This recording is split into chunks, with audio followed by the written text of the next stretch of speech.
What's going on, mi gente? My name is Raziel Liz, and you're watching We Alive and Living.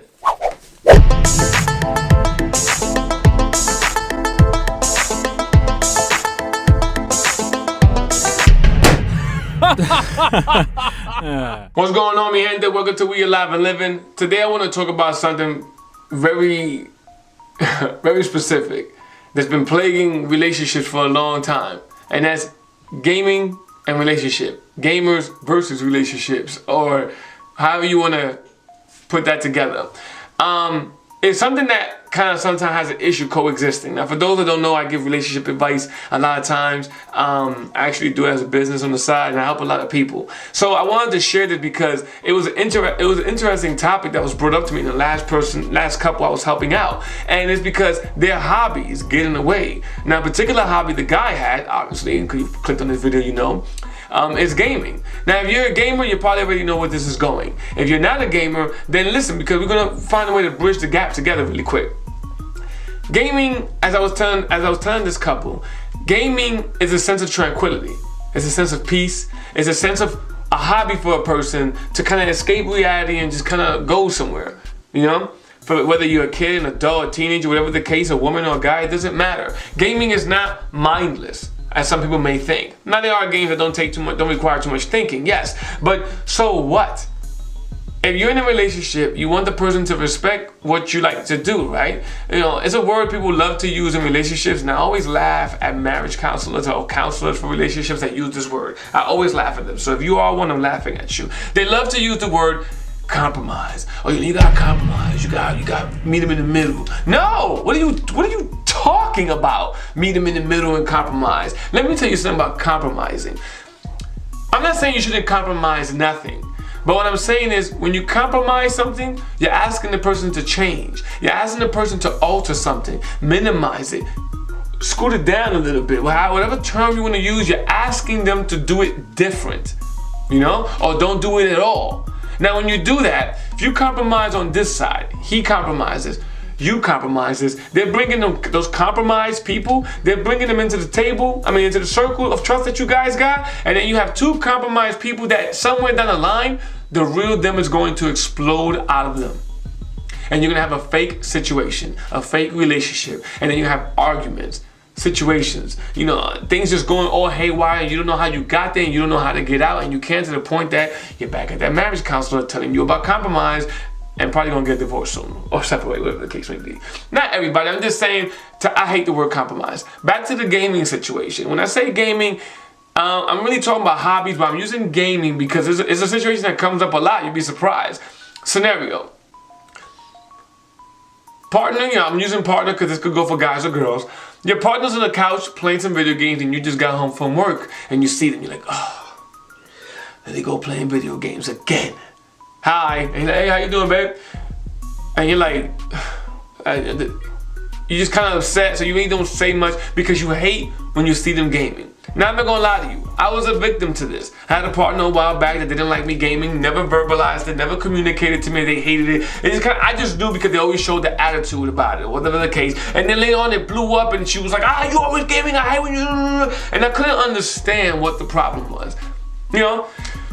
Dishes were clean, house was clean, dog was walked, cat was fed, whatever the case may be. Nothing was wrong. I was off work. It's not like I'm a bum at home doing nothing. Nothing was wrong. I was just gaming when you walked through the door.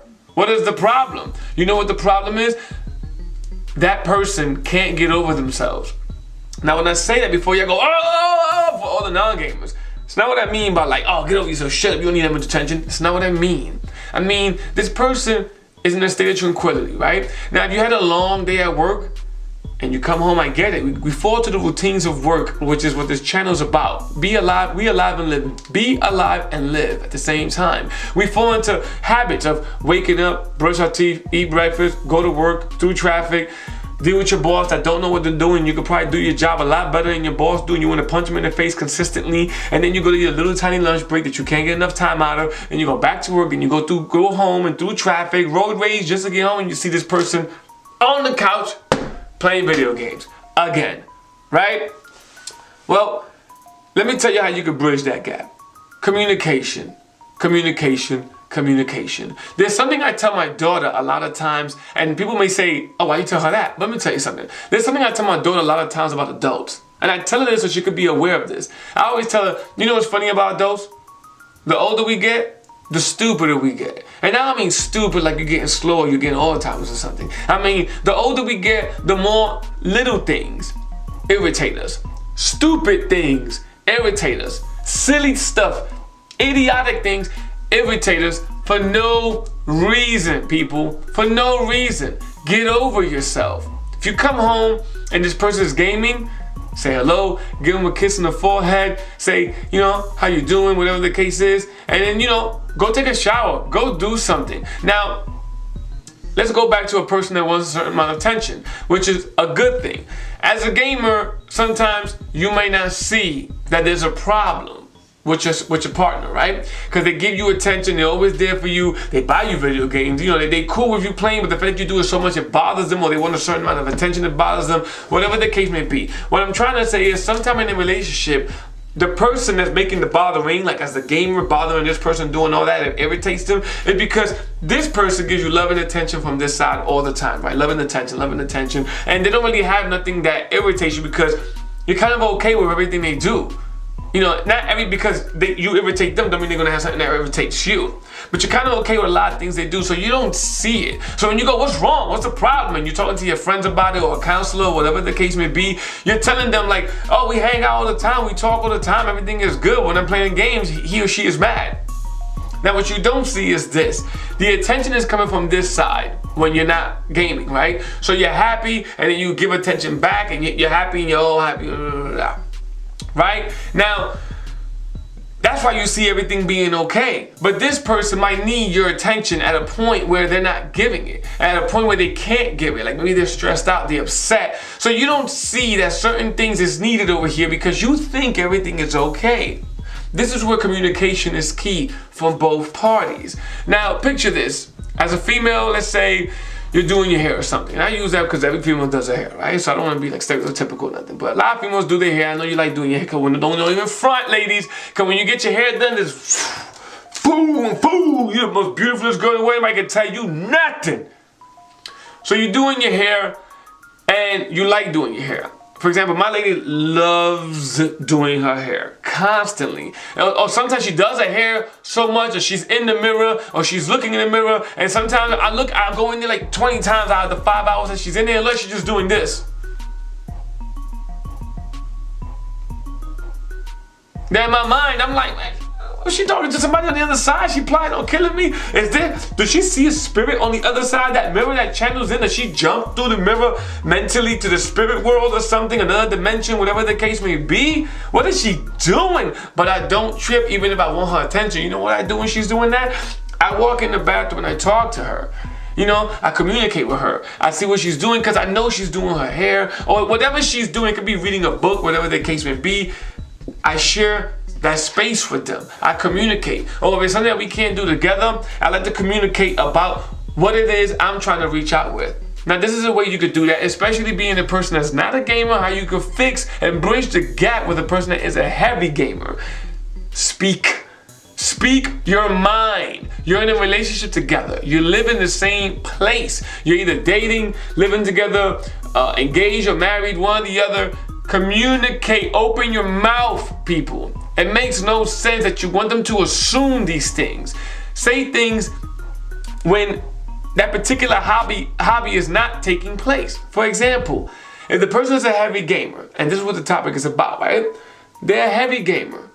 When they're not gaming, bring it up. Now, I don't mean trip, yell, argue, stress about it, complain. I don't mean that. Calm down. I mean, communicate the fact that you miss them, that you love them, and you want to spend time with them, especially around these time frames when you come home from work, you're really stressed out, you just want to cuddle, you want to hold each other. This is for guys too. This is not just for girls. This is for everybody that has a person at home that's a gamer.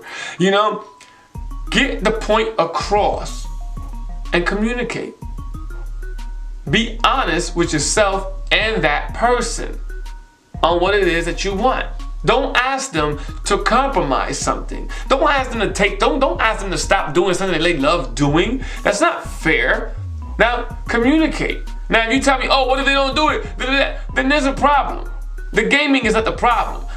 You guys have a different problem in there, that this person doesn't want to spend that time with you. So it has nothing to do with gaming. It could have been anything in the middle. It could have been gaming, it could have been TV, it could have been talking on the phone, cutting their toenails, whatever the case is. They'd rather do that than be around you. So you guys have a different situation going on that we're not going to talk about in this video. But in this video, we're talking about bridging the gap between a non-gamer and a gamer. Communicate.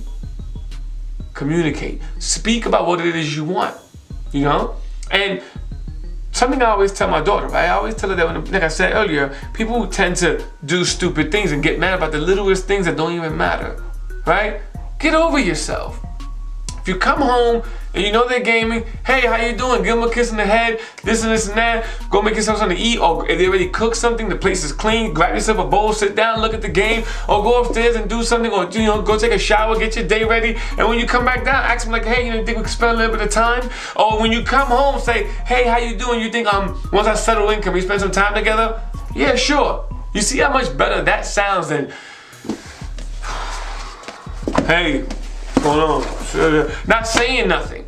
You're not communicating the fact that you want to spend time. This person might think you want to be left alone. Or not only that, let's be honest. Sometimes the person could be tunnel vision, so into the game, they're not really aware of what's going on around them at the moment.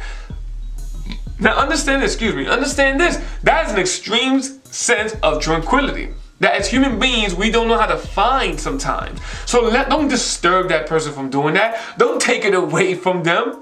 Especially if that person has a stressful job or whatever the case may be, or if that person is just enjoying a day off. The same way when you're doing something, you don't want to be interrupted, something you love doing. Picture this, everybody loves eating, right? Picture you're super hungry and somebody brings you a plate of your favorite food. And in the middle of eating it, somebody's trying to talk to you, or somebody's trying to tell you something, or they move the plate or ask you, can you not eat so much?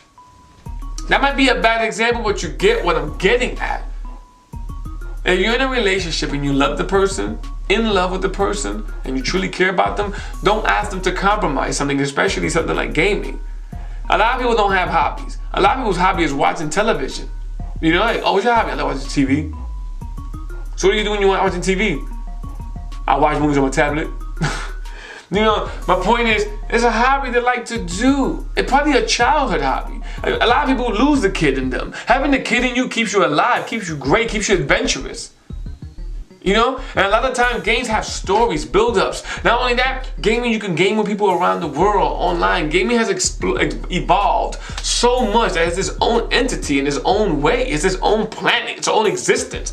People come from across the world to play. Now, there's other games that you could both get involved in, but don't get me wrong, if you're not a gamer, you don't want to get into gaming, I totally respect that. But what this whole video is about is, I'm focusing on gaming, but I'm really trying to speak to you about bridging the gap between the hobby and the relationship and finding a way to get together and fix it versus compromising. Remember, communicate, not compromise. Find a way, not eliminate the way. Don't eliminate what they like to do or ask them to shut it down, minimize it. Don't do that. The whole world is set with rules already. We gotta go to work, we gotta do this, we gotta do this, we gotta do this, we gotta do that. That we don't want the person we fell in love with to become our mother or our father, or a person that we gotta tiptoe around, or a person when they're around that we don't want to do these things because they're gonna get upset. That's silly. The world is such a crazy place for you to be getting upset with a person you love at home because they're just sitting still doing something, or enjoying some time while doing what they're doing, whether it's drawing, makeup, doing their hair, or playing video games, or watching television.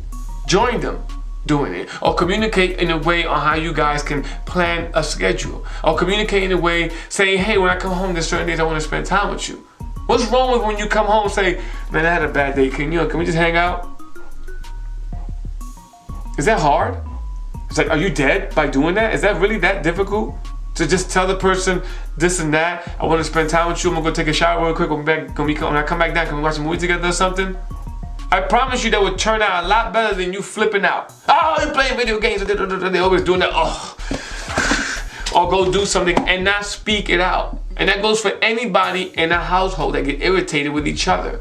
You're only getting irritated with each other because you're not communicating. You're not understanding each other. You compromised so much that it got to the point where you both don't even know how to communicate no more. You only know how to tell each other what to do and what not to do. Versus things you may want to do together without having to eliminate what it is you do around the house all the time or how you guys spend time together. Think about it. Communicate, not compromise. Remember, compromising too much will turn the two individuals to two different people will become fake people. It'll explode. You watch Real Live and Living. I'm Raziel Liz. I hope this video helps you understand gamers a little bit. I wasn't going into getting into gamers' heads. It's about living with a gamer or living with somebody that has a hobby that you kind of find irritating, and it shouldn't be. Find that equilibrium. Find a way to communicate. Don't find a way to compromise and eliminate. Love you guys. Do a little subscribe, do a little share, do a little comment, do a little like, do a little dance, and I'll see you guys next video.